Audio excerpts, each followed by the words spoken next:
E paz, meus irmãos, aqui quem fala com você, sua irmã Cleia, amém? Sejam bem-vindos aqui ao nosso canal Alerta Povo Crente. Compartilhe o vídeo e se inscreva no canal. Gente, eu tô aqui para compartilhar com vocês uma notícia que me trouxe indignação. Tá aqui no Gospel Prime, Papa compara José, Maria e Jesus com muçulmanos em homilia de Natal. Francisco falou sobre dividir Jerusalém com os palestinos. Seguindo a tradição, o Papa Francisco fez 2 discursos públicos em celebração ao Natal. O primeiro, no dia 24, foi durante a chamada Missa do Galo. Nela, chama a atenção a comparação da família de Jesus com a situação dos migrantes muçulmanos que invadiram a Europa nos últimos anos. O pontífice lembrou a situação deles com a seguinte comparação: nos passos de José Maria, vemos hoje as pegadas de famílias inteiras que são obrigadas a partir. Milhões de pessoas que não escolheram partir, mas são obrigadas a separar-se dos seus entes queridos, são expulsos da sua terra. Disse ainda, lembrando o anúncio dos anjos pastores sobre a chegada do Messias: eis a alegria que somos convidados a partilhar. Celebrar e anunciar nessa noite a alegria com que Deus, na sua infinita misericórdia, nos abraçou a nós, pagãos, pecadores e estrangeiros, e nos impele a fazer o mesmo. Gente, eu queria fazer um comentário aqui direto. Eu queria saber por que o Papa não abandona de uma vez o título de representante do cristianismo e não se declara um representante do islamismo.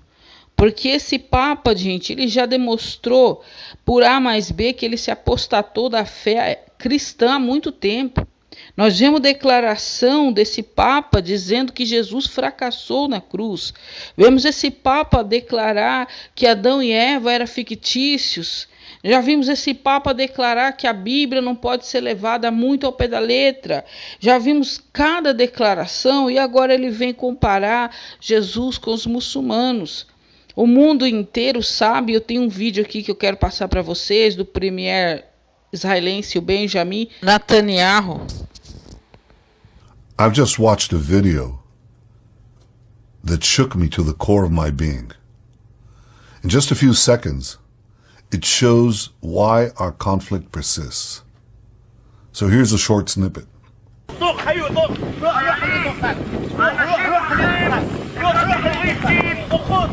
A Palestinian father holds up his 4-year-old son.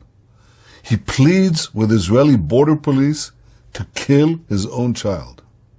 He shouts, "Shoot this little boy," his boy. He pushes his young son forward towards the soldiers and screams, "Kill him! Shoot him!" The boy pauses. He's scared. Any child would be. He turns back, looking at his father for guidance. With his shirt tightly tucked into his bright red shorts, the boy ambles forwards towards the soldiers. One of them extends his hand in friendship. The boy gives him a high five. It's hard to make a 4-year-old hate. Imagine your own child at that age. Think of his smile. Imagine her laugh. Picture the unrestrained joy and innocence that only a child possesses. Encouraging someone to murder a child, let alone your own child, is probably the most inhumane thing a person can do. What did this child do to deserve this? The answer is nothing. He's innocent. He should be in a playground. He should be in the sun, laughing with other children. Mostrando pai palestino com seu filho de 4 anos de idade pedindo que os soldados israelenses executassem seu filho. Gente, não dá para tampar o sol com a peneira. O mundo inteiro sabe de onde vem o ódio, de onde vem o homicídio e o suicídio.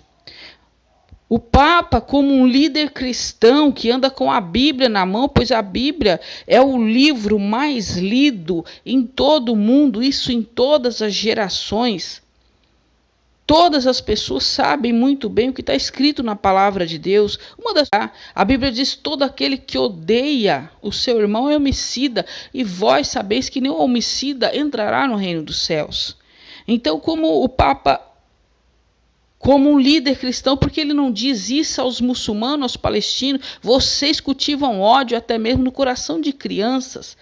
Nenhum de vocês vai entrar no reino do céu com o ódio que vocês sentem. Outra coisa, além de odiosos, eles são homicidas. Eles matam pessoas. A Bíblia também diz que os homicidas não entrarão no reino do céu. A Bíblia que o Papa anda com ela na mão. Como ele diz, representar esse evangelho. Como representar esse evangelho? Como comparar Jesus com palestinos e muçulmanos? Uma religião do Alcorão que diz que tem que matar, tem que espreitar-os, matar-os, os cristãos e os infiéis. Como comparar Jesus com... Jesus ensinou o amor, caminhar uma milha, oferecer a face. Jesus perdoou aqueles que o mataram. Não se pode misturar o evangelho do Senhor Jesus com a tradição islâmica. O Alcorão é um livro completamente oposto à Bíblia. De maneira nenhuma. Logicamente que nós evangélicos não pregamos ódio a muçulmanos nem palestinos, porque essa não é a nossa função, não é esse o espírito que habita em nós. Vocês vão ver aí na imagem que eu vou colocar aqui do soldado israelense, estendendo a mão para a criança de 4 anos, onde o seu pai, não sei por qual motivo, ele pede que os soldados israelenses matem seu filho. E os soldados estendem a sua mão para aquela criança, e a criança toca, sente confiança, porque criança é criança, gente. Agora a gente para e analisa se fosse o contrário. Se fosse uma criança israelita, será que os muçulmanos teriam piedade? Pois eles matam até mesmo crianças. O ódio é o que alimenta esses homens. E o suicídio, porque esses homens bomba nada mais é do que suicidas, pessoas que se matam, que se suicidam. Em nome do quê? Em nome do ódio. E o Papa, que se diz um representante do cristianismo, ao invés de ficar ao lado dos cristãos, ao lado da Bíblia, a história bíblica, nós sabemos muito bem que Jesus era judeu, Jesus nasceu em Belém da Judéia. Hoje ele vem sempre... Quando eu vi essa matéria, gente, eu comecei a entender o porquê também dos palestinos não desistirem de ficar lutando por aquilo que não é deles, de querer uma identidade que não é deles, porque eles têm apoio. Eles têm apoio. Esse tipo de discurso que o Papa faz, querendo vitimizar os muçulmanos, querendo colocar neles que eles são os coitadinhos, é esse tipo de discurso que gera o ódio neles, a revolta. Porque Satanás ele usa dessas artimanhas com a nossa vida. Satanás usa dessas artimanhas quando ele quer induzir pessoas a pensamentos tolos, pensamentos de revolta. A primeira coisa que ele usa é isso: você é um coitado, você é vitimizado, você é injustiçado, e começa a colocar todas essas coisas. É por isso que esses palestinos vivem com ódio dentro deles. Eles são, na verdade, manipulados. Isso que sim. Então nós vemos aí, eu quero ler aqui mais uma parte aqui, ó. Embora as falas remetam a uma situação lamentável, e o Papa tenha defendido valores bíblicos como a misericórdia, o amor ao próximo, independentemente da sua religião, a comparação da família de Jesus com migrantes islâmicos parece fora do lugar por vários motivos. O principal é que o motivador da crise de refugiados, na maioria dos casos citados por ele, são os extremistas islâmicos. Então, gente, olha aqui, a hipocrisia, eles contam com tudo, eles contam com a desinformação das pessoas. Porque, na verdade, o povo escuta o Papa uma vez por ano fazer essa missa, mas, no decorrer de todos os anos, a maioria das pessoas ficam vidradas em novela, futebol, seus problemas particulares. Então, o Papa chega lá e fala o que quer, e as pessoas não sabem a realidade dos fatos. Quem sabe a realidade dos fatos, ele vem, não concorda. Por quê? Porque se islâmicos palestinos estão nessa situação, culpa de quem? Dos extremistas islâmicos, que na verdade não são extremistas, porque os extremistas islâmicos apenas cumprem o que o Alcorão manda. O Alcorão manda matar. Assim como a Bíblia manda amar, e nenhum cristão que ama, ele está fora da lei, pelo contrário, ele está cumprindo a lei de Deus, assim também o extremista islâmico aqui, que mata, ele está cumprindo exatamente o que o profeta Maomé mandou fazer. Odiar e matar, principalmente judeus e cristãos. Contudo, ele evitou olhar para a raiz do problema, ou seja, hipocrisia. Sabe, ele sabe de onde vem o problema, mas ele quer se fazer de vítima, quer deixar o povo muçulmano se sentindo como coitadinhos. Aí o que eles fazem? Pegam uma faca e vai esfaquear o judeu. É isso que eles fazem. Na maioria dos países citados por ele, as guerras e crises humanitárias têm motivação religiosa. Mesmo assim, ele nada falou sobre a perseguição dos cristãos, perseguidos e dizimados em números recordes nos últimos anos. Quer dizer, gente, eles ficam vitimando o povo palestino, tá aí toda a guerra de Israel aí, eles querendo reivindicar Jerusalém como sendo Palestina, e você não vê números absurdos de palestinos mortos, porque os israelenses não fazem isso. No entanto, eles perseguem e matam vários cristãos, e ninguém vê o Papa se doendo pelos cristãos que ele diz representar. Estranho isso, né, gente? Eu acho que chegou a hora, gente, da gente entender uma coisa. Só existe dois senhores no mundo, ou é Deus ou é Satanás. Uma vez que a pessoa se apostata da verdade de Cristo, que a pessoa abre a boca para dizer que Jesus fracassou, como esse Papa já falou. Então, gente, infelizmente é assim.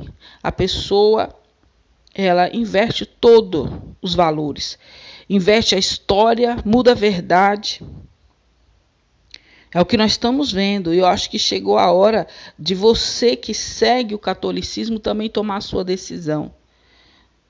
Não seja irracional, vá pela verdade. Não vá por placa de igreja evangélica, católica, vá pela Bíblia, vá pela verdade. Porque, para mim, esse líder católico já se apostatou há muito tempo. Sobretudo no Oriente Médio, Bergoglin jamais posicionou com veemência contra o genocídio de cristãos naquela região, nem apontou para centenas de ataques a igrejas e símbolos cristãos nas diferentes focos e lutas pela jihad. Então, gente, é isso aí, a minha indignação sobre essa notícia, tá? Eu não vou ficar lendo tudo aqui, porque tem muita coisa e não vai dar para mim fazer, mas eu quero dizer para vocês uma coisa. Isso aqui tá muito na cara, gente. O Papa se apostatou verdadeiramente do cristianismo. Ele só não abandona o cristianismo e se declara islâmico porque não vai render dinheiro. Só por isso. Porque não vai render dinheiro, e talvez se ele saísse do meio, se ele deixasse de ser um representante cristão, as pessoas realmente enxergassem a verdade, porque as pessoas não enxergam a verdade, porque eles não olham para Jesus, olham para o Papa. Muitos católicos olham apenas para o Papa. Não é comum entre os católicos lerem a Bíblia. Os católicos precisam ler a Bíblia e não olhar para o Papa. Porque o mundo está se movimentando para o seu fim. Olha do lado de quem o Papa está. Erdogan. Terroristas, assassinos, odiosos. Pessoas que não querem paz. Há um ditado no Oriente Médio que diz que se os palestinos islâmicos abaixarem as suas armas, haverá paz. Mas se os israelenses abaixarem as suas armas, não haverá mais israelenses. Sabe por quê? Porque verdadeiramente o povo judeu deseja a paz. O povo judeu não tem problema em viver num mundo onde vivam também palestinos. Só que os palestinos não. O mundo para eles, só existe paz no mundo se não existir judeu. Sabe o que me faz lembrar essa história? Me faz lembrar de Amã. Quem não conhece a história da rainha Esther e do Amã, o inimigo dos judeus? Amã recebeu do rei Assuero um anel aonde colocava ele como segundo homem mais importante do reino. Somente o rei era mais importante do que ele. Mas Amã tinha um problema. Ele tinha isso que os muçulmanos cultivam. Ele tinha isso que o mundo está cultivando. Ele sentia ódio do judeu chamado Mardoqueu. E após participar de uma festa, de uma confraternização, Amã diz à sua esposa que tudo que ele tem, diz aos seus amigos, aliás, né, que tudo que ele tem, toda a riqueza, todos os seus filhos e toda a honra que ele alcançou, não significaria nada para ele enquanto ele visse aquele judeu assentado na porta. Então, sabe o que é isso, gente? É o puro e genuíno ódio. Isso é ódio. E esse ódio destruiu Amã, e esse ódio vai destruir todos que sentirem ele, pois se você sentir alguma coisa parecida com isso, seja por quem for, meu irmão, repreenda em nome de Jesus, porque Amã tinha tudo para ser um homem bem-sucedido e dar uma vida boa para sua família, mas por causa do seu ódio, ele constrói uma forca para acabar com a vida de Mardoqueu, porque só assim ele se sentiria feliz. Toda a riqueza, todas as bênçãos que ele tinha adquirido não significava nada para ele, enquanto ele visse aquele judeu vivo. E ele acabou sendo enforcado na forca que ele preparou para o judeu Mardoqueu. Então, gente, vamos olhar com um olhar de justiça, não com um olhar de preconceito, não com um olhar de, eu sou de tal denominação, eu sou de tal... Aqueles que são de Deus, independente se ele é da igreja católica ou não, ele deve olhar com justiça. Ele deve escolher o lado que ele vai ficar, porque vai chegar, está chegando a hora que Deus vai acabar com essa injustiça nojenta e porca que é feita contra os cristãos, os servos de Deus, e contra os judeus israelenses, que são um povo que tem a promessa de Deus. Quer eles queiram ou não, terão que engolir. A palavra de Deus diz que o Senhor Jesus, quando ele voltar a fazer justiça na terra, abaterá todo soberbo. A soberba dessas pessoas vai ter que ser abatida. A Bíblia diz que todo joelho se dobrará e toda língua confessará que Jesus Cristo é o Senhor. A palavra de Deus diz que diante desse nome toda a terra se dobrará. Então é isso que eu queria compartilhar aqui com vocês. E oremos pelos cristãos, pelos servos de Deus. Oremos por Jerusalém, de verdade, não com hipocrisia que o Papa chama as pessoas para orarem. A paz em Jerusalém que ele pede, na verdade, é a paz, que a Jerusalém seja dominada pelos islâmicos. Essa é a paz que ele pede para Jerusalém. Vamos pedir a paz verdadeira. Jerusalém pertence a Israel e aos judeus. Então, esse é o recado que eu queria deixar para vocês. Que a paz do Senhor Jesus fique no lar e no coração de cada um de vocês.